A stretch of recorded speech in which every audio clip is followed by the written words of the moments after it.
Hello, ladies and gentlemen, and welcome back to the Great Ace Attorney Chronicles, specifically Great Ace Attorney 2 Resolve. We are on case 2, and in the last episode, we went and talked to Miss Green, the victim from case 4 of the first game, and she didn't give us much information. But while we were there, we learned that Mr. Soseki Natsume, our client in case 4 of the first game, is caught up in something bad once again. So, we're here to help him get out of it. It's going to be difficult. Probably going to be pretty tough to get him out of this. But we have to save him from what seems to be an open and shut case of poisoning, where he was proven to be in the room, at least at some point, the night of the murder. So, we are continuing on with our investigation. I guess we'll just start sequentially down the list. We'll go outside first. Maybe check that ledge to see what's up with the soap. So, Briar Road. We can examine some things, like this bicycle. There always seems to be a bicycle outside the Garadeb residence. I read that bicycles are extremely popular all over Great Britain at the moment, in fact. That one seems very warped, though, especially the front wheel. Is that to make it more of a challenge to ride, do you think? No, I'm afraid that may be a result of the rider's incompetence. For the front wheel to be so badly warped, I'm afraid the rider may have been similarly afflicted. Then there's a good chance Mr. Natsume has been practicing on this bicycle, I think. Oh dear, I fear you may be right. That sucks. Wow, it really is bent. Almost at a 90-degree angle. With the exception of the top floor, where Mr. and Mrs. Garadeb live, all the windows are bricked up. Yes, that's because of an old window tax that was charged on the number of windows the property had. In order to pay less tax, the poorer members of society filled in many of their windows. But the tax has since been abolished, hasn't it? So the windows could all be opened up again, surely? Unfortunately, it would appear that the residents of this district can't afford to pay to have the work done. Yes, that is a sad state of affairs. Especially for people like poor Mr. Natsume, who have to live all cooped up in a windowless room. I suppose that's the price you pay for living in very cheap accommodation. It all seems rather pointless when you put it like that. Anything else over here? The snowman got its fucking arm fixed, I think. Why has somebody built this snowman on some sort of pedestal, do you think? That's not a pedestal, Mr. Naruhodo. That's part of the snowman's body. Really? But it already has a perfectly good body. Well, it's true that British snowmen are usually made with 2 balls of snow. Perhaps this is a foreigner. And now we're looking at him as if he's strange. Poor man. I know how he feels. If anything, it's Japanese and British 2-ball snowmen that are the strange ones, isn't it? After all, real people do have 3 sections. A head, torso, and legs. Do you ever think that perhaps you think about things too much? She never thinks about things too much. Come on. She's Sue freaking Sato. For crying out loud. Is there anything else out here, or is this place just completely pointless for now? I guess it's pointless for now. The Garadeb household and Mr. Natsume's lodgings are in a prominent position there on the corner. Sometimes when I look at the building, I can't help feeling that it's at a bit of a slant. It does rather look as though it would collapse in even the smallest earthquake, doesn't it? And isn't it supposed to be haunted as well? I think I might have a hunch as to why Soseki-san had such a hunched back. Oof.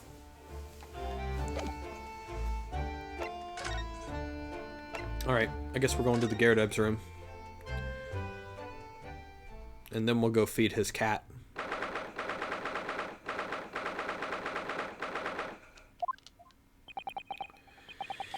Here we are again, the eccentric landlord's eccentric top-floor abode. We're here because Mr. Garadeb's the one who discovered the incident this morning, don't forget. Hello. Ah, you chaps, eh? Yes, good morning, sir. Thank you for your cooperation in court yesterday. It was quite a trial. As much for Mr. Garrett as anyone, really. Came straight back here after all that business at the Bailey yesterday. Didn't expect to wake up to more bally nonsense this morning. I wonder if you wouldn't mind telling us exactly what happened, Mr. Garrett. Yes, I suppose you'd like to know all about that. Dead loss of an actor chap in the ground room floor. Those were exactly Inspector Gregson's words, weren't they?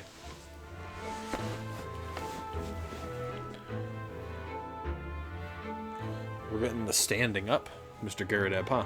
Alright. Converse with this man. It must have been a real shock for you this morning. I hear that you discovered what had happened. Ah, well, that hopeless actor chap rises at 5 o'clock sharp every morning without fail. But at 5:30 this morning, he still hadn't lit the gas. So I went down and knocked on his door, but no bally answer. And that's when you broke into his room by kicking down the door? Well, I called on that rum-looking Japanese chap to do the grunt work, of course. Wasn't it a little premature to kick the door down? The man could have just overslept by half an hour. That's very true, Mr. Naruhodo. If 30 minutes oversleeping warranted such behavior, I'd have to kick your door down every morning. Well, you know, better to be safe than sorry and all that. Being evasive, huh? Is it just me, or is he avoiding our gaze now all of a sudden? Except that it was a sorry situation indeed that you found on the far side of the door.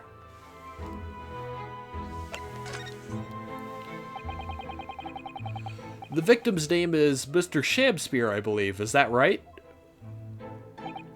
Yes, William Shakespeare. Took the ground floor room 3 months ago now. And how would you describe him? In a word, destitute. Destitute?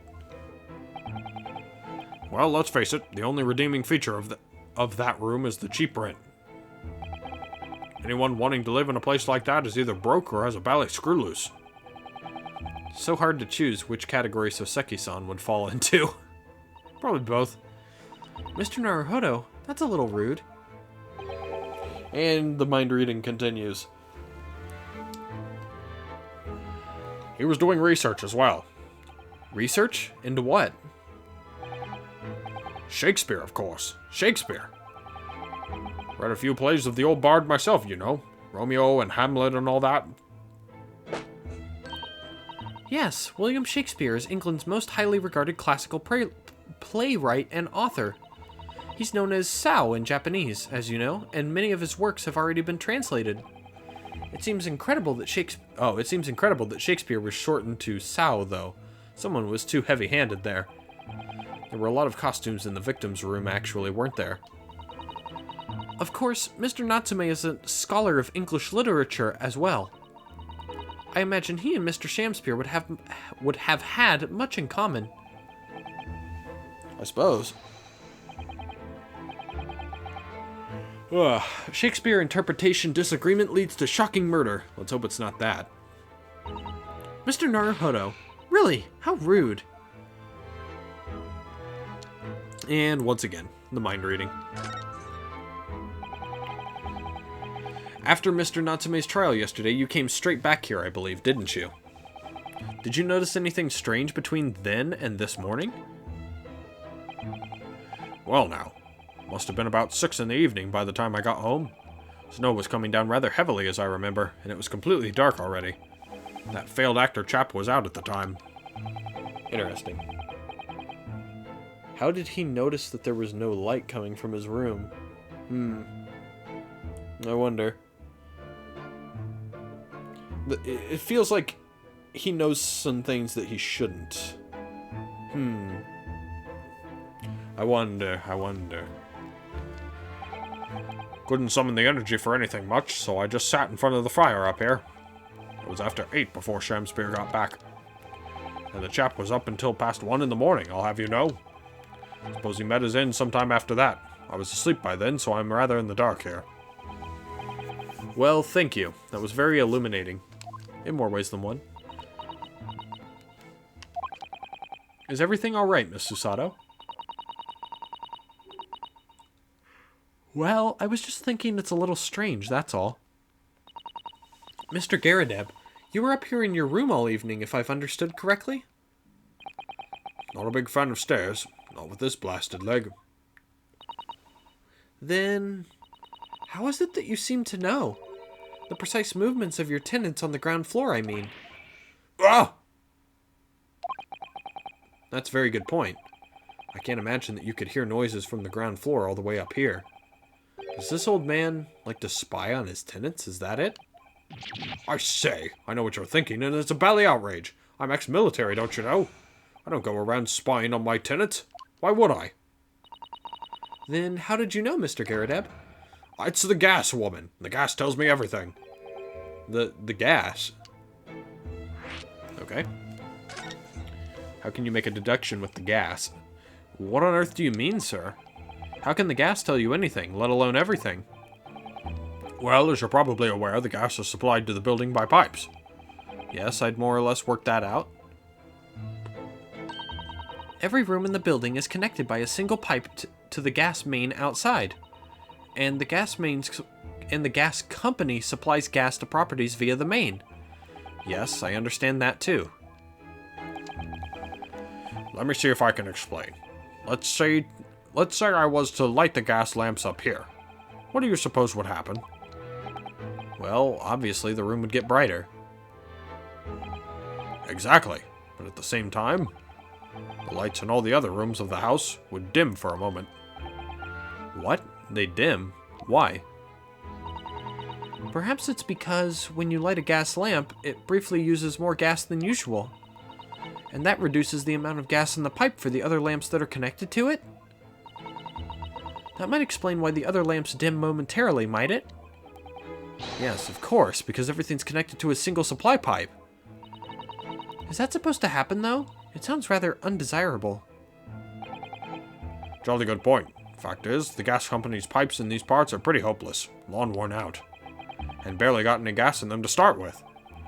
Opposite's also true, of course. Extinguish the lamps up here and they glow brighter in the rest of the house.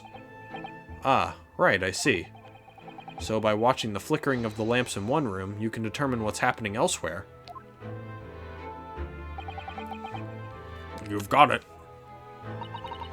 Oh, of course, because when people come back home in the evening, and before they go to sleep at night, what they're guaranteed to do is either light or put out their lamps and fires. Clever. Clever. In point of fact, the room on the ground floor and the one above it use slightly different amounts of gas. Interesting. By watching the lights in here closely, I can work out almost exactly what's going on in the whole house. Gosh, that's fascinating, Mr. Garadeb. Absolutely fascinating.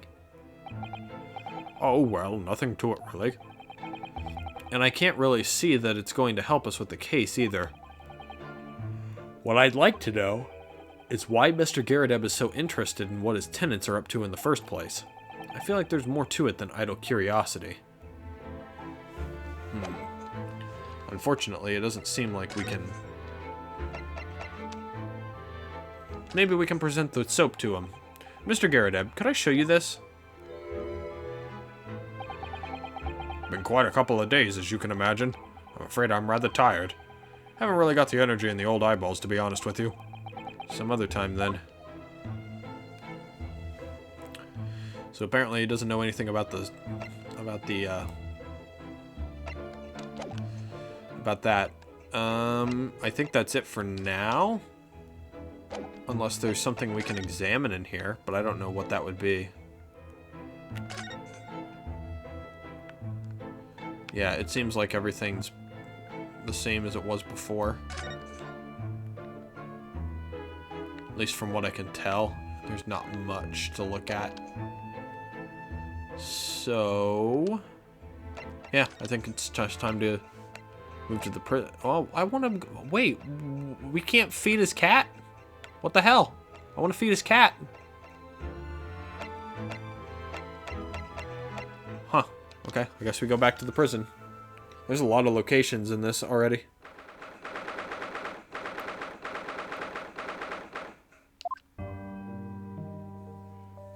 Oh, he's not here at the moment. Well, I guess we have to go elsewhere. Back to Shakespeare's room? No. We do not need to be here. Miss Green? Well, Miss Green's gone now. It's interesting, I guess. Sholmes? Okay, so this is new. Go back to Sholmes' suite.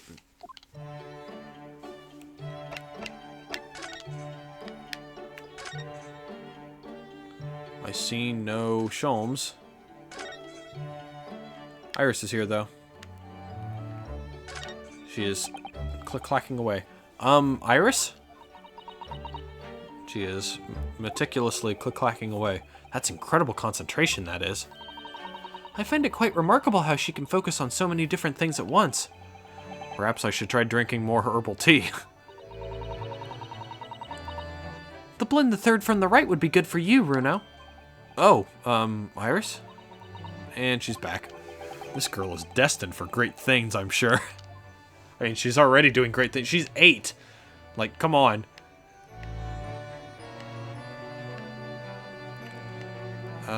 She said the third from the right. Can we check? It always strikes me how pretty and neatly arranged this tea set is. It's my favorite one. In fact, I think it's high time for afternoon tea. Wait there. I'll fetch the special blend I've prepared for today.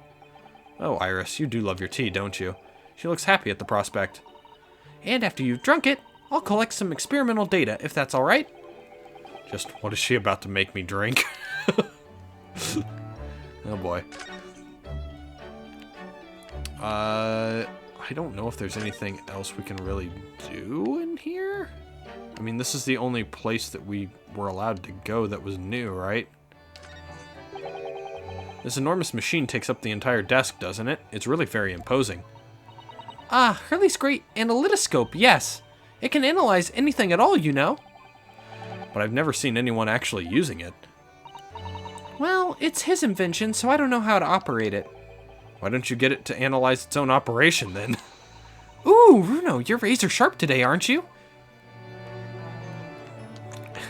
Analyze its own invention. That's one way of doing it, I guess. The violin. This is Mr. Sholmes' famous violin. The one he found being sold for a son at a pawnbrokery. What's it called again? Shodi something? Oh yes, this wonderful instrument features in The Adventures of Sherlock Sholmes. It's a world-famous Stradivarius. What? Stradivarius, Mr. Naruhodo. Stragivor... Are you even trying now? Well, we'll come back to this another time, I think.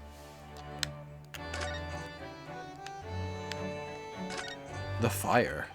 I do like this fireplace. It's one of the best things I've seen since we arrived in the country, in fact. Although, I do yearn for a Japanese kotatsu. Putting your legs under a warm blanketed table is so comforting. Do be careful, Mr. Naruhodo. Don't mistakenly put your feet in the fire, will you? You'd suffer terrible burns, you know. I worry sometimes about how Susato-san sees me. Yeah, she does kind of feel like she has to be your mother or something of the sort at times.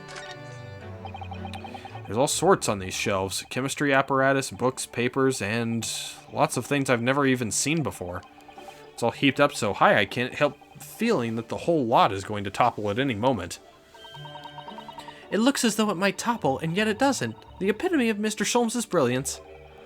I don't get it. As it happens, I'm quite well practiced when it comes to stacking shelves myself. Just the other day, the shelf in my office finally gave way under the strain, though. It looks as though it might topple, and it does. Yes, the epitome of your disarray. I really don't get it.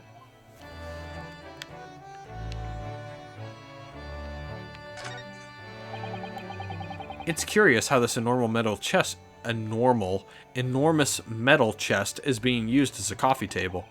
And even more curious to think that Iris's father's notes about Mr. Sholmes' cases are inside it. You mustn't look in there, Runo. Those notes are a secret between Daddy and me. And Mr. Sholmes isn't somehow in on the secret? Hurley tends to forget, you see, as soon as he's solved a case, in fact. Once when he read one of my manuscripts, we had a terrible argument about it. Never have I solved such a case, he said. He was absolutely adamant. Sometimes I wonder if he's from another planet, don't you? Somewhat. Sometimes. He's quite the character. Look at all these mementos of Mr. Sholmes' past cases. You know, Miss Susato's eyes still sparkle every single time she lays eyes on them. But yours don't, do they, Bruno? Well, I have read The Adventures of Sherlock Sholmes now, by order of Miss Susato. But the trouble is, having seen the real thing in action, somehow the stories don't quite ring true for me. Well, he does solve the cases in the end. I suppose so. Perhaps there's more to the great detective than meets the eye.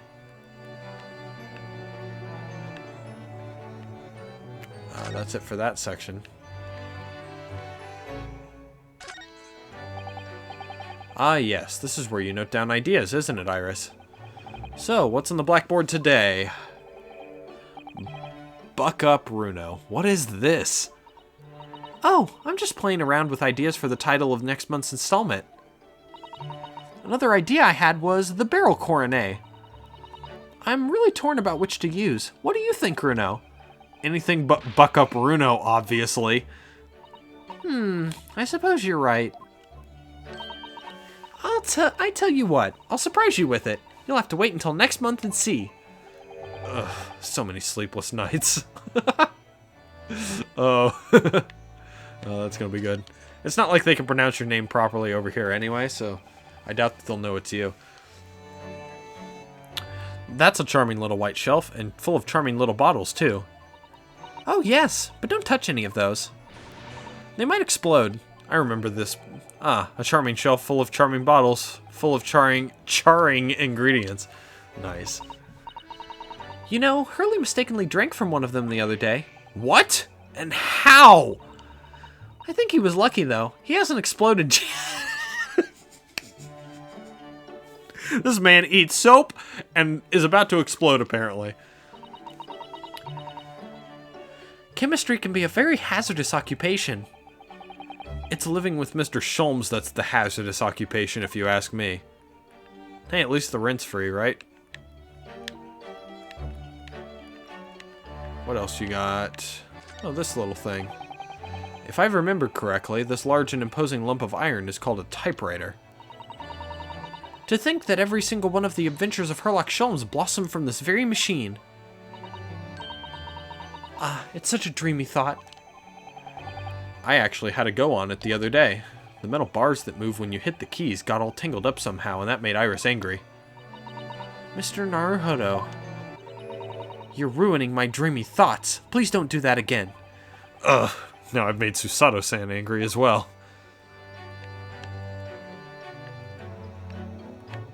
And I think that's it for here, unfortunately. So, not much at the suite. Is there something back out on Briar Road that we haven't run into yet? No. So there must be something that I've failed to look at. Unfortunately for us. I guess we'll go to the Garradeb's room. Because we've conversed with him completely, which means all that we can really do is examine something around here.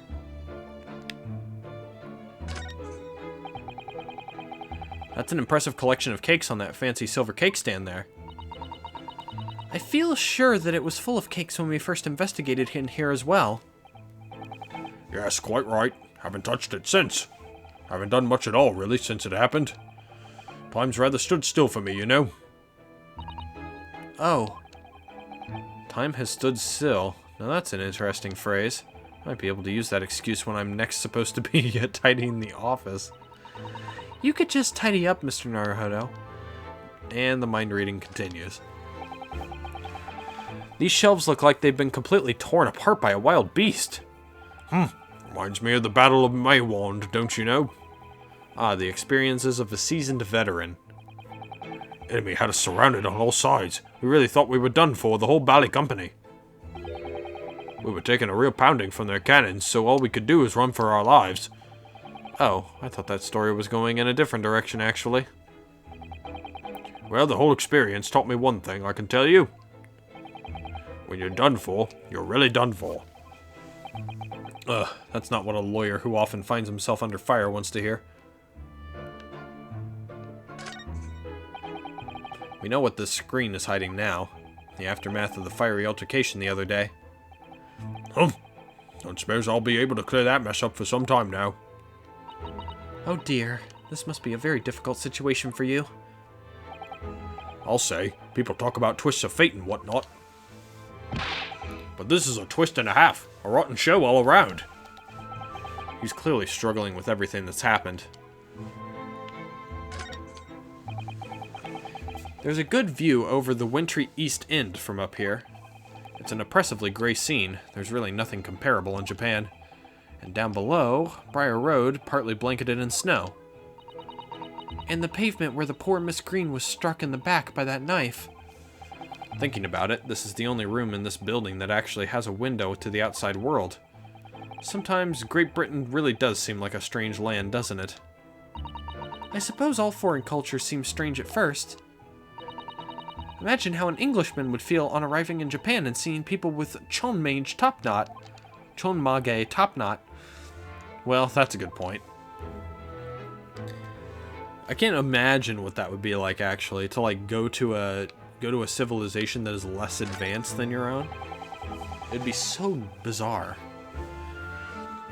Good to see Mr. Garrideb's Medal of Honor still proudly displayed on the wall. The inscription reads, "For distinguished participation," if you remember. Yes, I remember, because I remember thinking even I might stand a chance of picking up honors like that.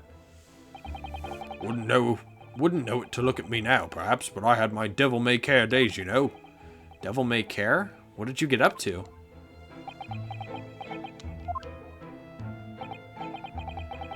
Well, all in the past now, of course, and best left there. Best not. I want to know now. We can check the portrait, apparently. You look very dashing in your uniform there, Mr. Garrideb. Ah, that old portrait, eh? Drawn by an art student who used to rent the room downstairs.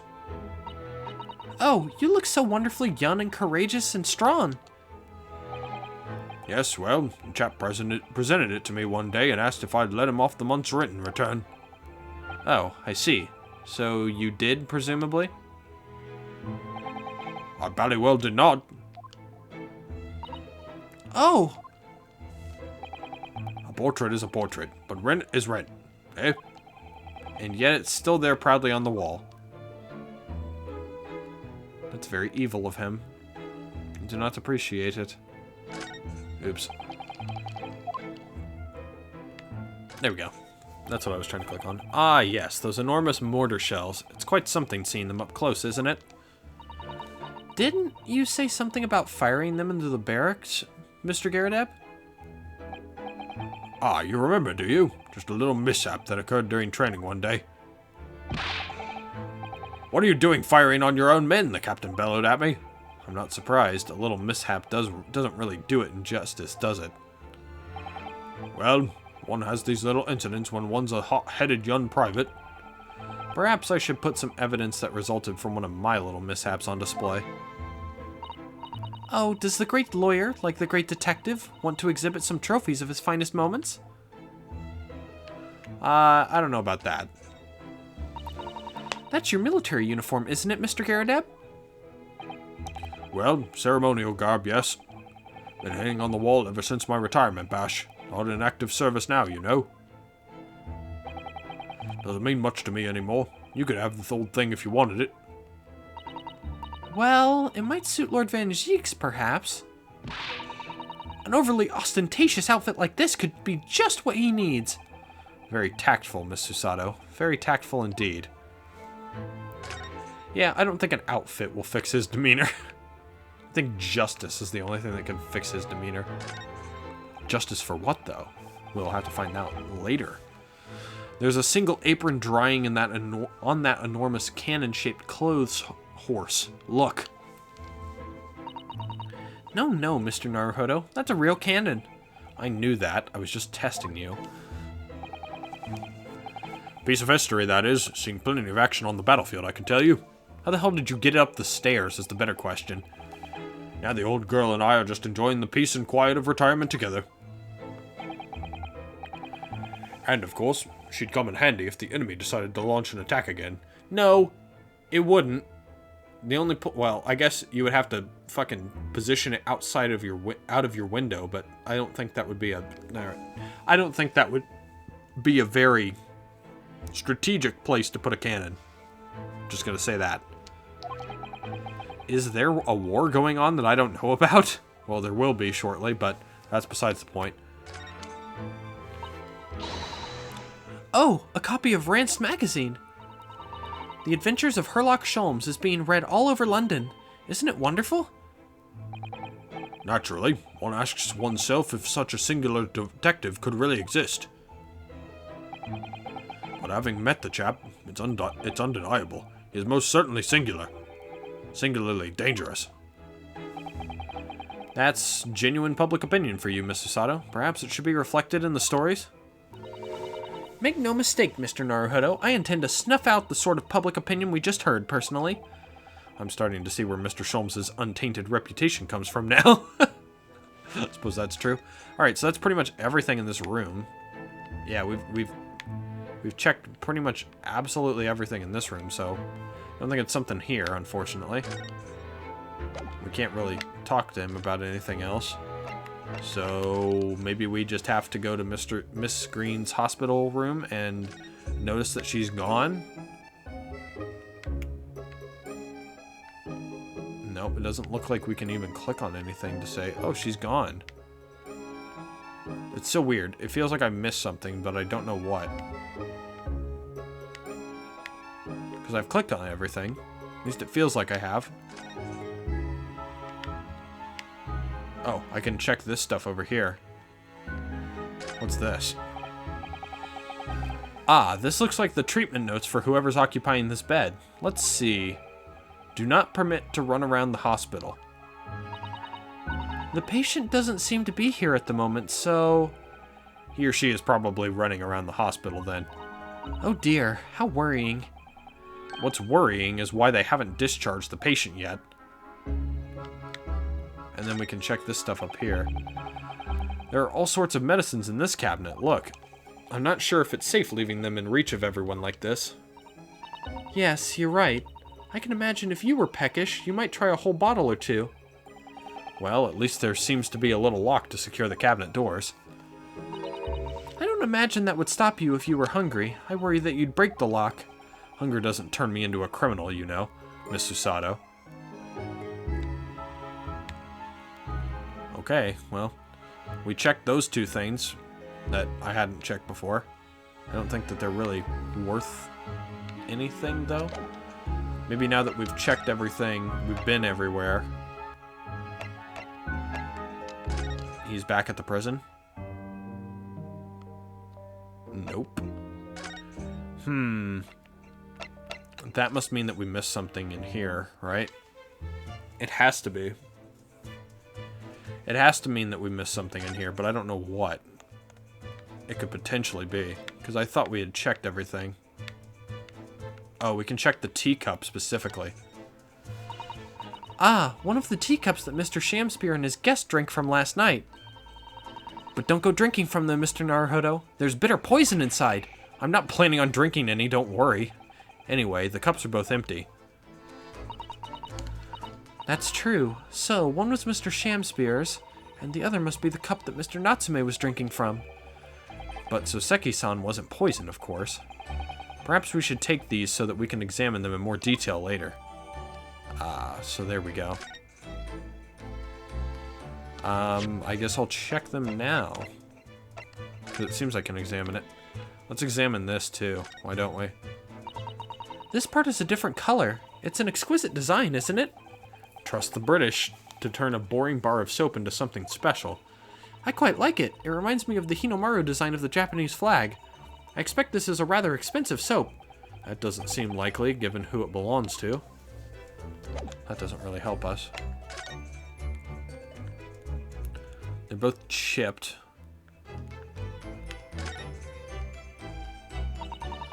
This is the teacup from which Mr. Natsume was drinking. Yes, unlike the other one, the inside of the cup is completely clean. I suppose he must have drunk the contents before the tea had a chance to leave a mark. I always gulp it down too. Sorry, Mr. Naruhodo? Well, if you just sip it little by little, it goes cold. Clearly, I shall have to instruct you in the proper way to take tea. Oh, so there's no tearine on the inside of Mr. Natsume's cup, but there is in this one. This must be the cup that Mr. Shamspear was drinking from then. It's stained on the inside. Tea does that, I'm afraid. Even green tea. Oh, really? I've never noticed it before. You've never noticed? Well, I never leave it in the cup long enough to leave a mark. I like to gulp it down. Drink tea while it's hot. That's the Japanese way, isn't it? Oh dear, so many people seem to have the wrong idea about our culture. And most of them are Japanese. Interesting. So it doesn't seem like Mr. Natsume had any tea. So it's potential... It's potential that the cup wasn't poisoned, but that the tea itself was poisoned. And it could have killed both of them, but Mr. Natsume didn't drink it. Interesting.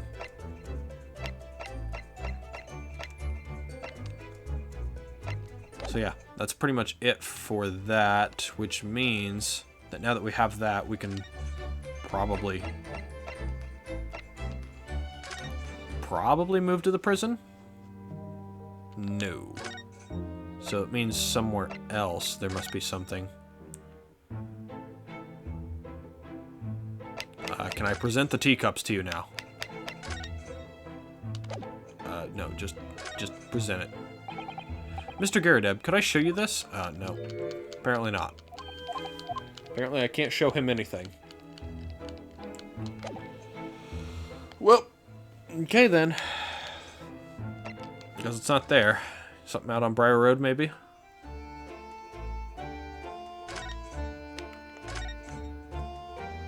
Nope. Not yet. We were just here. I don't think this is it.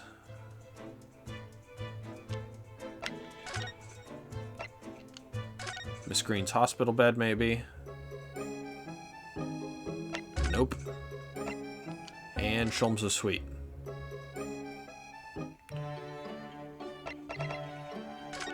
Can we get Iris to look at this? Potentially? Iris? No. Doesn't seem like it. Well, this sucks.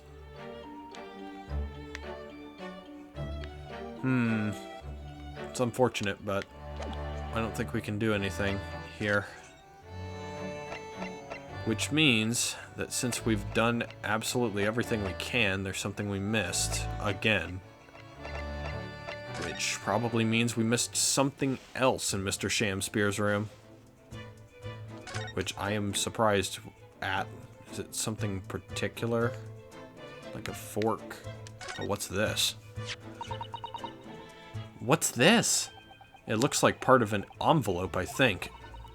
Yes, I think you might be right. Perhaps it was torn off when the letter was opened. Is that significant? Well, it's a little out of place, perhaps. When you look around the room, there's no sign of a letter, or the rest of the envelope, in fact, is there? Ah, she's right. And yet, here we have the torn off end of an envelope. It just strikes me as unusual. I agree. We better take this just in case. Okay, then. I'm gonna check it real quick. Oh, no. Now we have a cutscene. Looks like you're having a good snoop around, eh? Inspector Gregson, back so soon? After I threw that little Japanese fella in the clink, I went and reported this to the investigation division. In 5 minutes' time, this place will be cordoned off by the yard. Oh, I see. Well, we'd better be leaving then. Poor Mr. Natsume must be feeling very low being back in a cell again so soon. I'm sure. We should probably... What?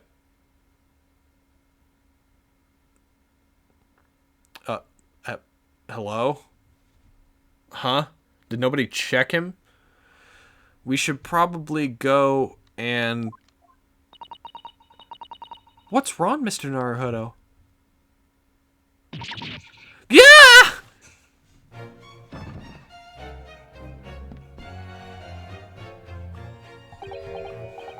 Out, out, brief candle. Life's but a walking shadow, a poor player that struts and frets his hour upon the stage, and then is heard no more. Now, how soundeth the next part?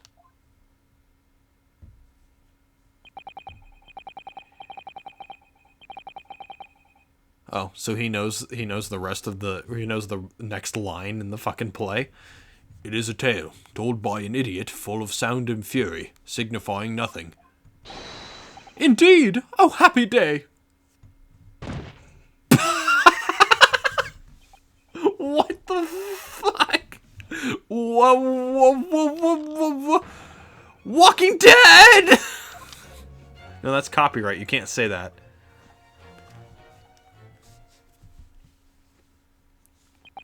The fella isn't dead at all.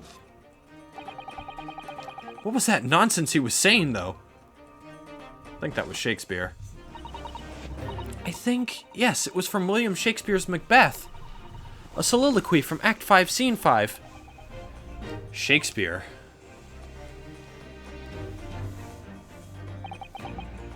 So it was that the victim, Mr. William Shakespeare, came back to life.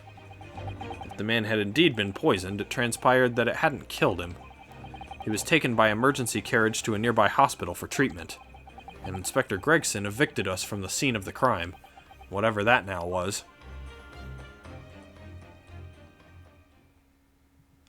Well then, that's quite something. Hey, there's the other fucking asshole. Whatever do you think will happen now? Good question. What a strange situation for Mr. Natsume, arrested for murder, but then the victim comes back to life.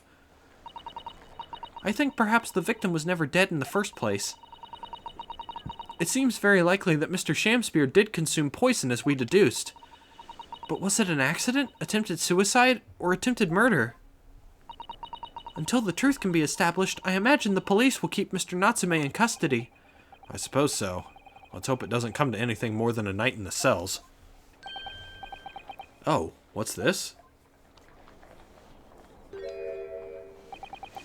Uh-oh. What's that man doing over there? He looks like he's trying to see into Soseki-san's lodgings.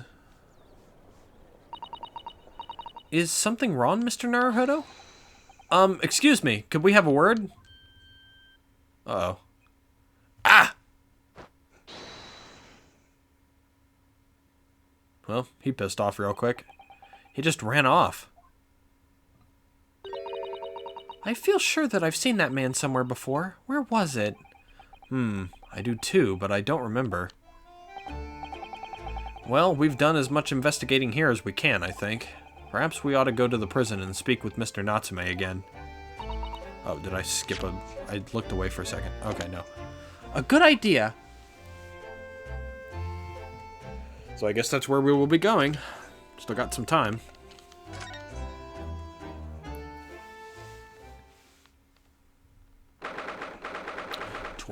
February 21st. Look, Mr. Naruhodo. Mr. Natsume, have the police finished questioning you now? Locum student Mr. Naruhodo Esquire. Oh, yes? What is he? Tell me. Is he a ghost? Is he here to haunt me? Let me guess. You're talking about Mr. Sholmes? He actually calls himself a great detective, Mr. Natsume, not a ghost. But his diabolic deductions, they're not of this world. They've left me. Ah, cursed! I'm cursed, I tell you. Well, that sort of hurts. Credit where credit is due, Mr. Naruhodo. You were heavily involved in the deduction, too. Yes, moving on. We have some wonderful news. Oh? The victim that we all thought was dead has come back to life again. Now, in the absolutely worst case, you'd only be tried for attempted murder. That's great, isn't it, Mr. Natsume? Or did she say that? Okay, no, we said that. It's terrible! Oh. I'm stuck in the cell, suffering for some silly, wrong end of the stick! You did it, didn't you? Confess, you're a killer. Why the mustache? Constant questions! I'm sorry to hear that. Ah, that selfish shyster! Make up your mind! Are you dead or alive? If you were going to come back to life, why bother dying? Wickedly wishy-washy William! Well, it seems likely that Mr. Shamspear was never actually dead in the first place. Ah, yes, that might make sense, and I'm pleased that he's alive, of course. Our lively debate last night was much fun. It'll be sad to think it was our last. Oh! Oops. Mr. Natsume, does this mean that you did see the victim last night? You met with Mr. Shamspear, didn't you? I'm not saying another word! I demand to have a lawyer present! I am a lawyer. What do you think I am? Please, Mr. Natsume, we need to hear your side of the story. Oh, why am I cursed like this?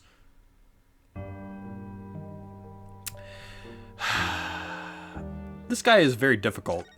I think he's just as difficult as Sholmes is half the time. Oh my goodness. Tell me what happened. Please, Jesus Christ. Can you tell us exactly what happened last night then, Mr. Natsume? There's nothing to tell.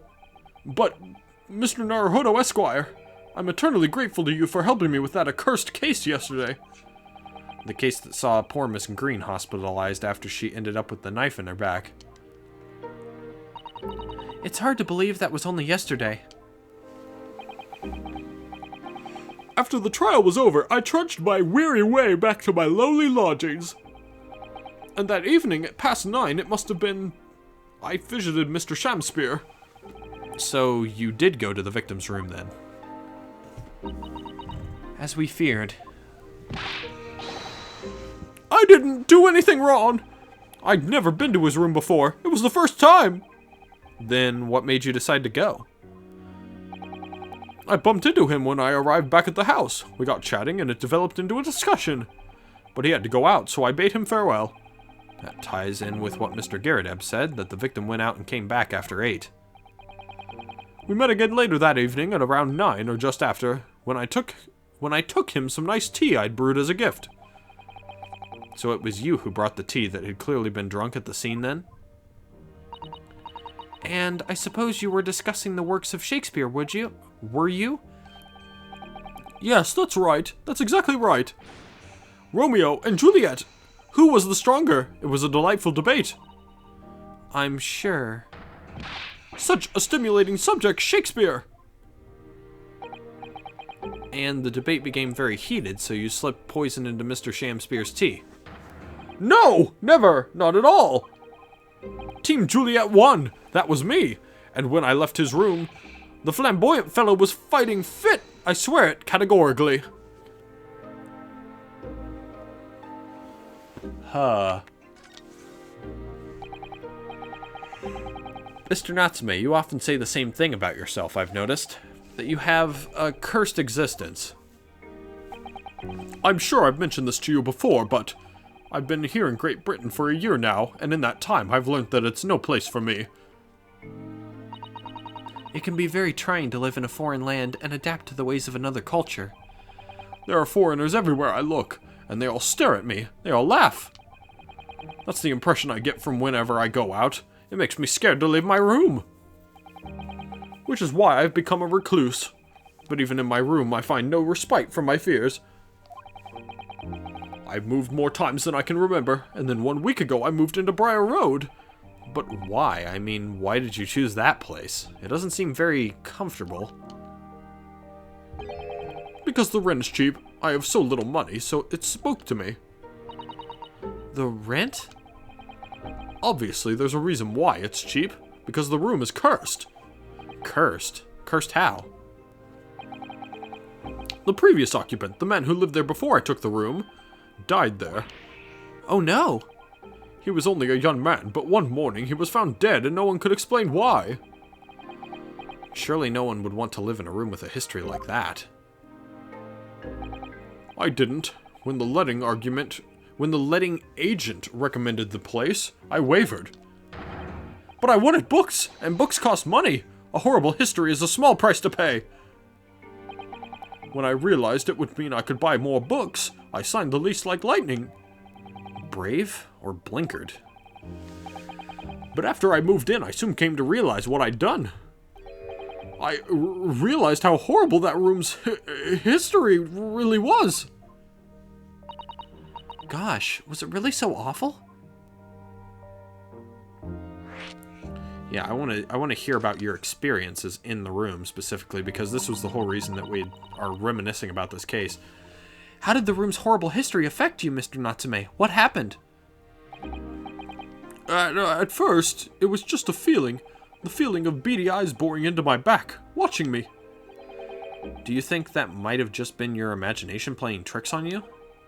No. My mind doesn't know any tricks. It was someone else. It's been one long nightmare ever since I was given the keys to the place. A nightmare? You've been having bad dreams, you mean? All the souls who've died in that room lean over me in my sleep and try to strangle me. That really is horrible.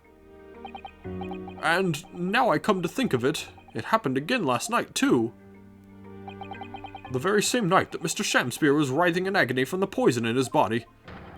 I was on the verge of being suffocated silently by those miserable spirits in my room. You simply must move out of that room as soon as possible. Yes, you're right, I know it, and that's why. I'm already searching for the next room with a history to call home. I think perhaps you should try to avoid accommodation with any kind of history at all. Otherwise, I'm scared that you yourself may become history. Ooh, Susato-san knows how to make the man listen.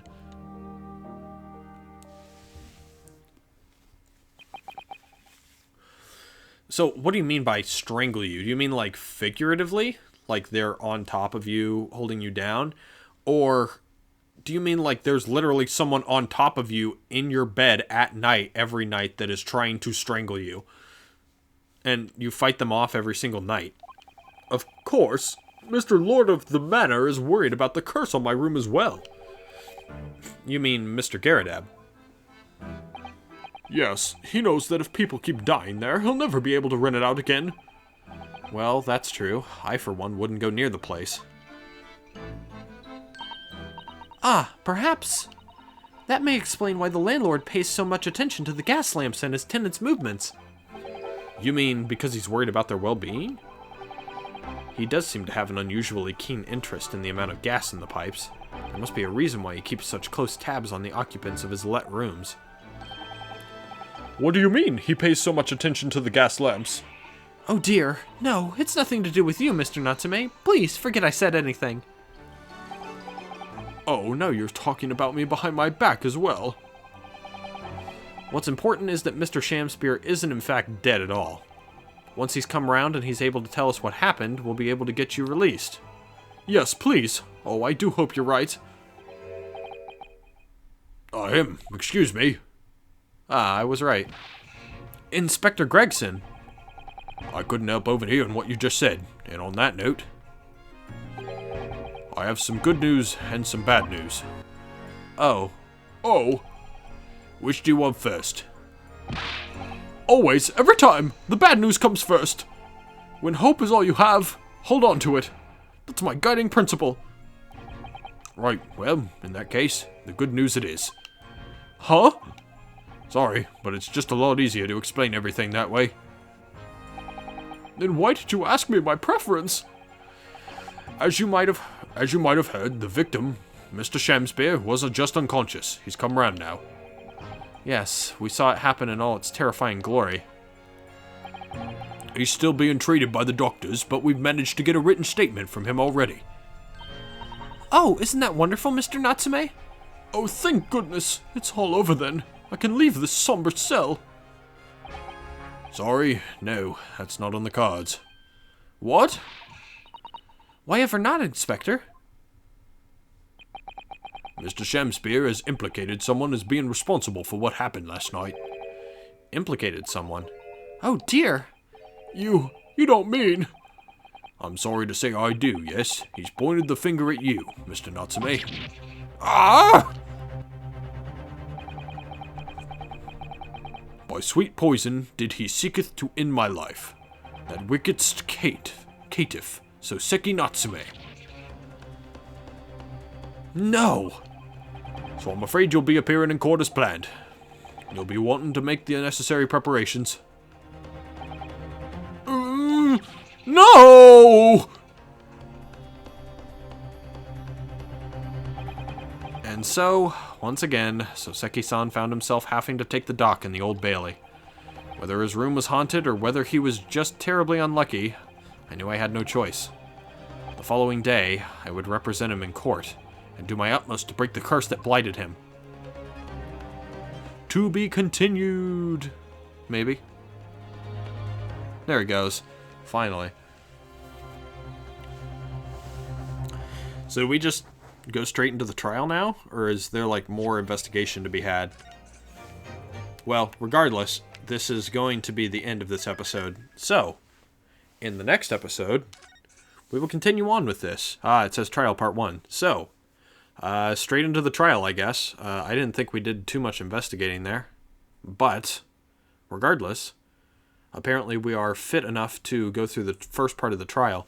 In the last game, they went through the trial all at once. There was never like a investigation trial and then another day of investigation and then another day of trial.